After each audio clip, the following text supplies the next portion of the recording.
Well, a college professor known for his eccentric behavior told his class their final exam was to prove this chair did not exist. And so all the students sat down with their notebooks and they started writing in the next 3 hours. But one gentleman, it only took him 2 minutes, got up, turned his paper in, and walked out. Next week, when the class convened, that gentleman that walked out got an A. He was the only one to do so. His answer, what chair?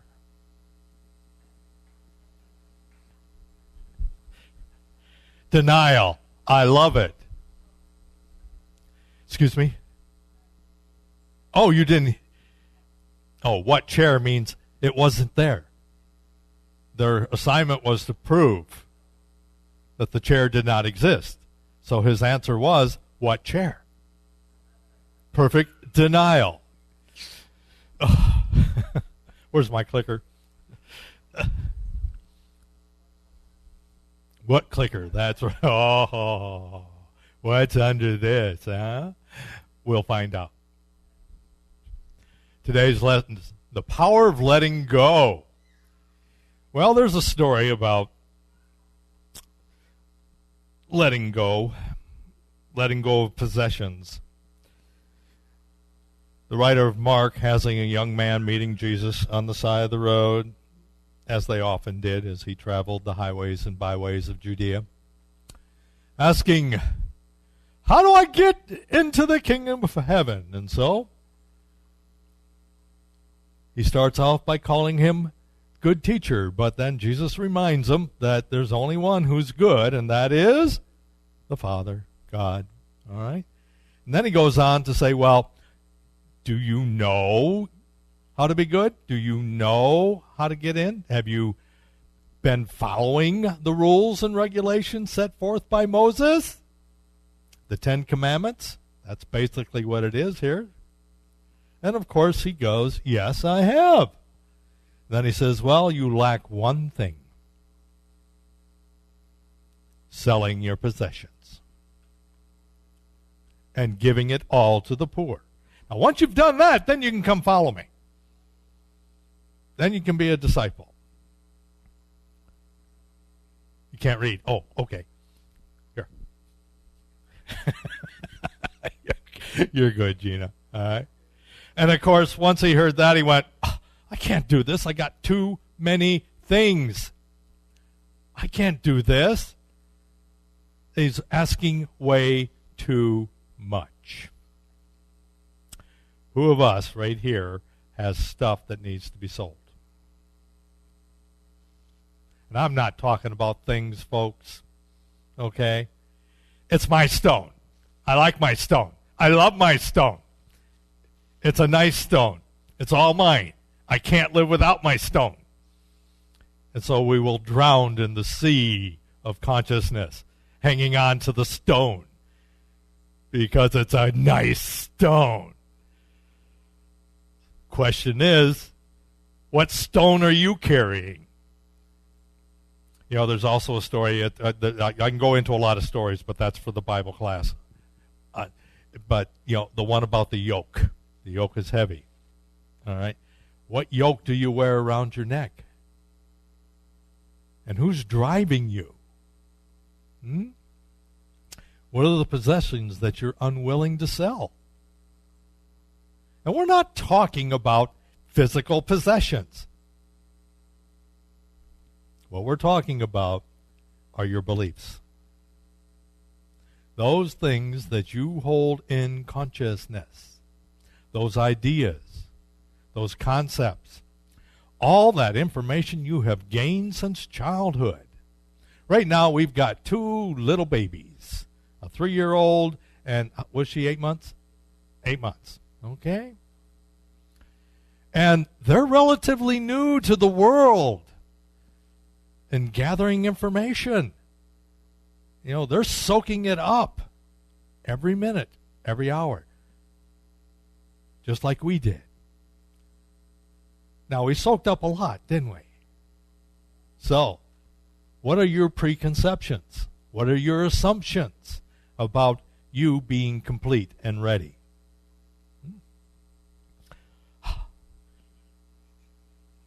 The illustration. Da-da-da-da-da.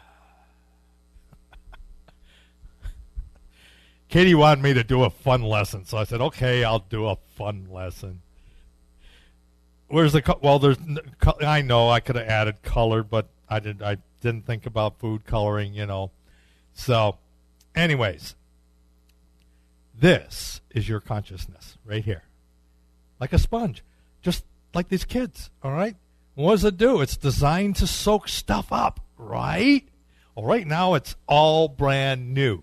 Just took it out of the wrapper. See, and it bounces back. It's complete. All right. Now, don't take forever now. I should have tried this out first. It's supposed... I should have wet it first, shouldn't I? It's a brand new sponge. I should have wet it first. Next week it'll be soaked up. It's taken a while, isn't it? Oh, yeah, it is. I should have soaked this thing up first. Oh, anyways. That's what we do, though. We soak up information. We soak up ideas. We soak up belief systems. And we get them from all different sources. The thing of it is once the sponge gets full, can you add any more? And that's one of the challenges we have on our spiritual journey, is learning how to let go. Let go of old ideas and concepts, because once you fill it up, you have to release. If you move into more ideas, to get more ideas, to get different ways of looking at things, you're going to have to release and let go. Otherwise, you're not going to have any room. So what is it that you need to let go of right now? What is it? What one belief that you need to let go of, that you need to squeeze out of your consciousness so that you can fill it up with new ideas? What error thought is there that's keeping you from knowing the truth that you are already complete, that you are already perfect, that you are a spiritual being? If you are made in the image and likeness of God, and God is spirit, then you are spiritual. That is your essence. I look at these babies,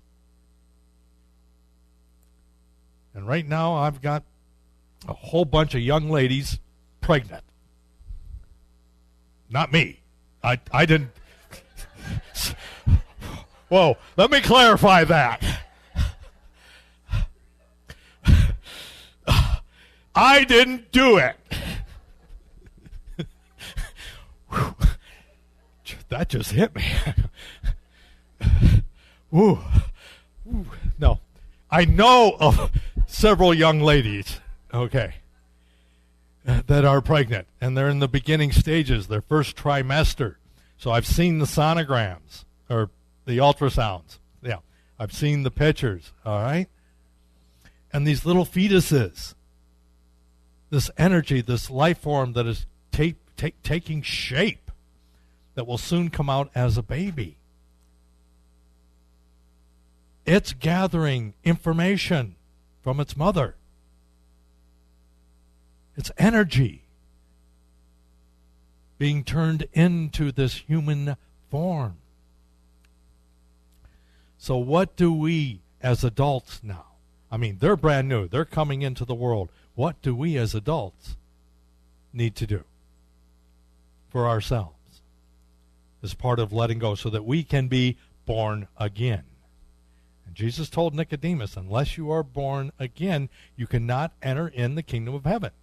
But he's going, but I can't have a physical birth. Well, of course you can.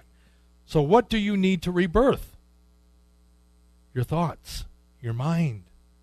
Those things that you hold in consciousness need to go away so you can have a resurgence, a rebirthing, if you will, of positive, affirmative, and negative experiences so that you can learn from them. And these are some of the beliefs that we need to let go. We need to sell if we are to really, really understand ourselves as these spiritual beings. Number one, my spiritual nature is potential to be developed. How can you develop that which is already whole and complete? Going back to our Creator. And if we are made in the image and likeness of God, are we not already created with a wholeness within ourselves? A completeness within ourselves? The essence of all that there is within ourselves? So to say my spiritual nature is a potential to be developed is not the truth. Now, our human nature, yes. We live and move and have our being in this physical world with our physical nature. Rightly so. We learn how to walk. We learn how to eat by ourselves. We learn how to get dressed. We learn how to function in a society that we're born into. Those are part of being human. Those are part of being in this world, this physical world of appearances. And are we going to make mistakes? Are we going to have faux pas? Are we going to fall down? But yet we get back up again. Yes. But the beauty of this, for me, is that all I have to do is turn within to my spiritual nature and know that I have the answer.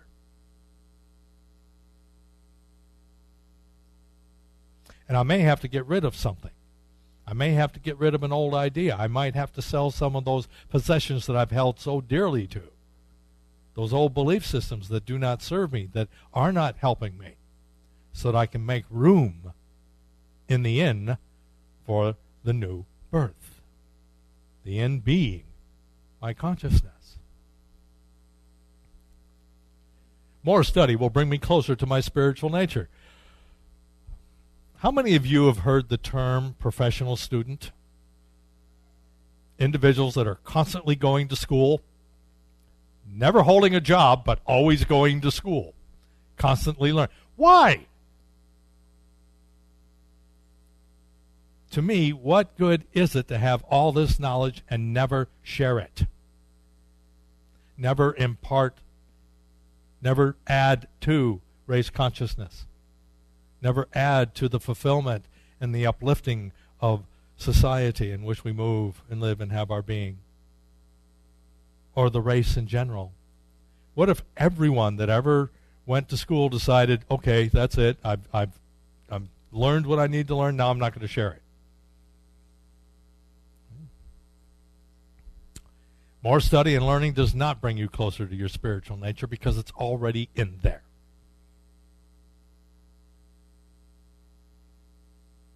We just have to get to it. We have to access it. We have to allow it to come out of us. More study isn't going to do it. As Einstein said, much reading after a certain age diverts the mind from its creative pursuits. Any man who reads too much and uses his own brain too little falls into lazy habits of thinking, just as a man who spends too much time in the theaters is apt to be content with living vicariously instead of living his own life. You know of anybody like that? They try to live vicariously through someone else rather than living their own lives. Today's it's the gamers. Okay, and I'm not one of them. I like the games, but I don't live and breathe 24/7 like some of them. All right, let's get on League. Oh, let's play League. And for 36 hours later, they're still on League. Okay? And it's just amazing how we get caught up in these things. What we end up doing is living vicariously through those things. There's nothing wrong with them. Again, it's finding balance and understanding the process. Is that if you see yourself doing this, or you see someone else doing it, at least you understand. You have an understanding of what needs to change, what needs to be given up, what needs to be sold. What possession here needs to be sold in order for you to reconnect to that spiritual truth that is already within you. Negative thinking and negative attitudes put distance between me and my spiritual nature. Really?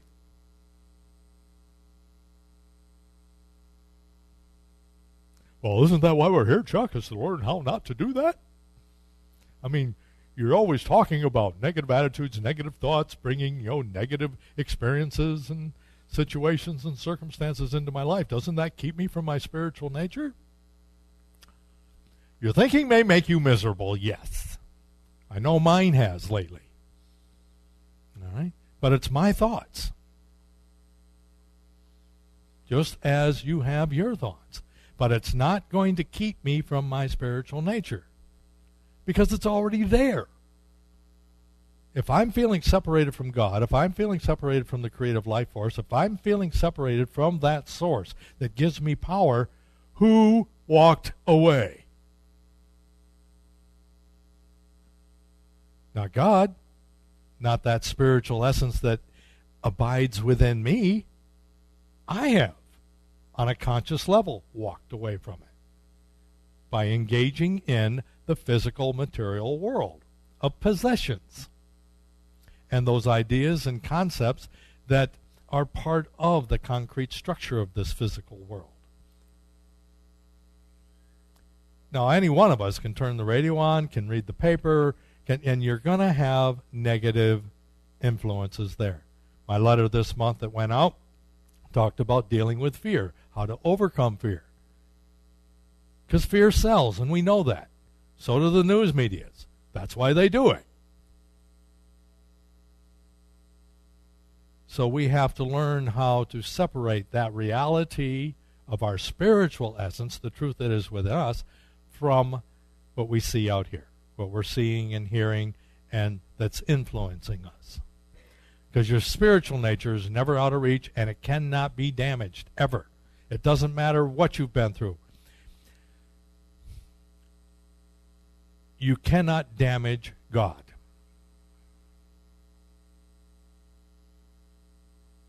You can't. It's indestructible. It's perfect and complete in every way. You cannot damage it. So how can you damage that spiritual truth that is within you? How can you damage it? You can't damage it with negative thoughts, ideas, experiences. But you can learn from them. Right?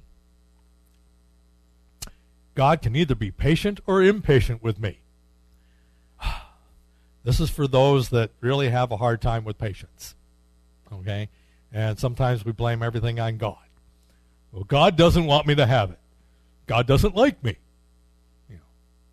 Or the universe doesn't like me. Or I've just been so bad, that it ain't going to happen. God is moodless. If we are thinking that God is impatient with us, if the creative life force is impatient with us, then we are attaching a human emotion to it. And once we do that, we have to understand. And we'll hear this. You hear it all the time. God's testing you. That means God's doing what? Playing games. God doesn't play games. Now, am I testing myself? That's something we need to look at. Yes, I'm testing me. God doesn't test us. God doesn't have to test us. We are made in the image and likeness of God. Now, the world tests us, but God doesn't. So, God's not going to be angry, impatient, sad, or disappointed in you, regardless of what you think. That is a belief and concept that really needs to be gone, really needs to be sold. Put it back into the universe. Squeeze it out of your sponge of consciousness.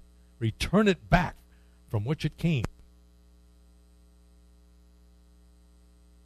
and then go fishing in a new sea. My current lack of understanding makes me unworthy to experience my spiritual nature. I don't have enough information yet. I don't have enough knowledge yet. I don't have enough education yet. I don't have enough this. I don't have enough that. And it goes back to thinking that you need all this stuff before God will impart a blessing upon you. It's already there. It's already there. Your spiritual nature can and will break through at any given time. How many of you so far in your lifetime have had at least one spiritual aha? Do you remember what you were doing when you got that aha? You probably weren't praying. No. All of a sudden, you're just doing life, and all of a sudden, bam! You had your spiritual moment on your road to Damascus. And it can come at any time in a twinkling of an eye. So it doesn't matter where you've been, what you've done, or where you think you're heading. Spiritual enlightenment can come to you at any given time. I must fix myself before I become enlightened. Again. You don't need to be fixed. You're spiritual. And it doesn't need to be fixed. Does God need to be fixed? No. So the spiritual essence of who God is in you does not need to be fixed.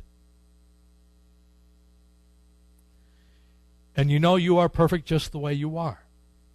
Oh, no, I'm not. Reverend Chuck, you don't know what's going on. You don't know the demons I got in my life. You don't know these trials and tribulations I've had. You have no idea, these people, places, and things that I've encountered in my lifetime that has brought me to here.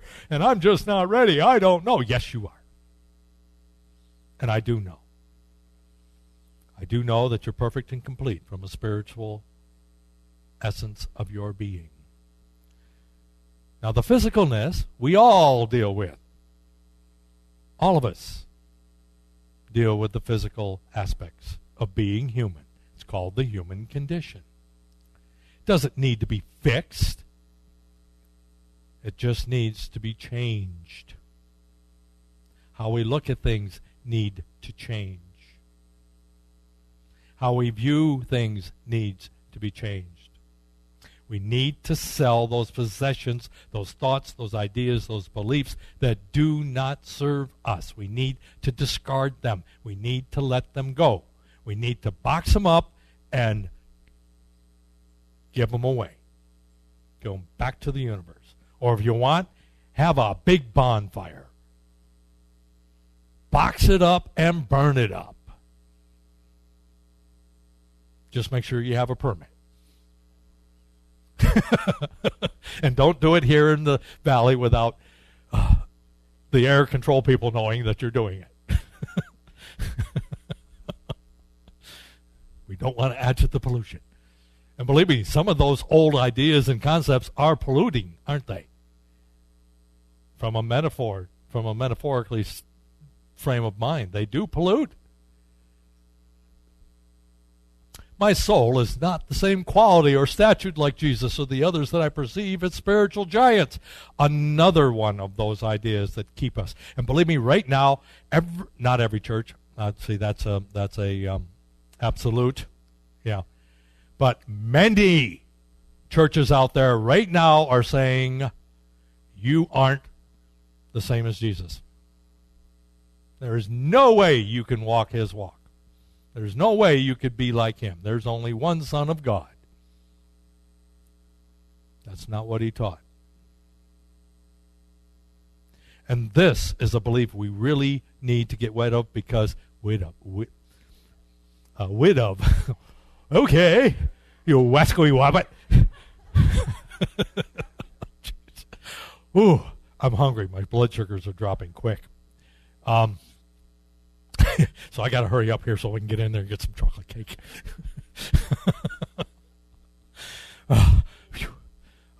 Yes, those are the things we need to get rid of. Because if we don't, how can we be teachers to others?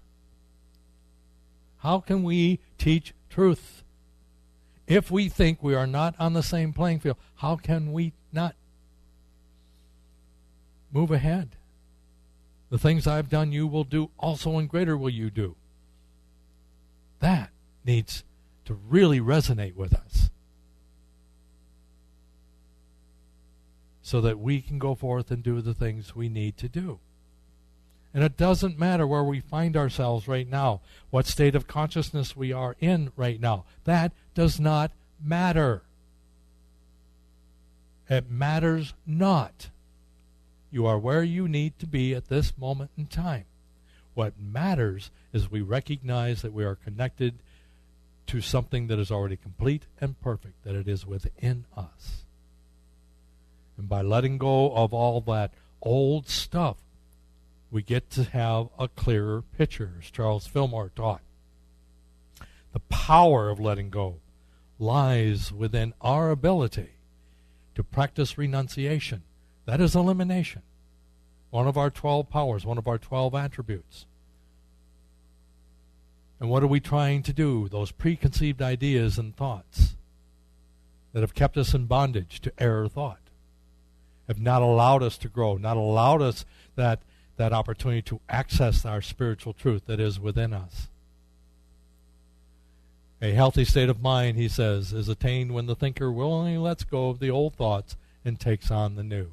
Can we do it? Sure we can. Can you do it? Yes, you can. And it starts now. Just by accepting who you are right now, knowing you don't need to be fixed. You just need to sell some of those possessions. So what I invite you to do this week is go through and look what you can sell. And then have a garage sale. Have a yard sale. Or if you want, have a bonfire. And remember, have fun doing it. God bless you, dear friends.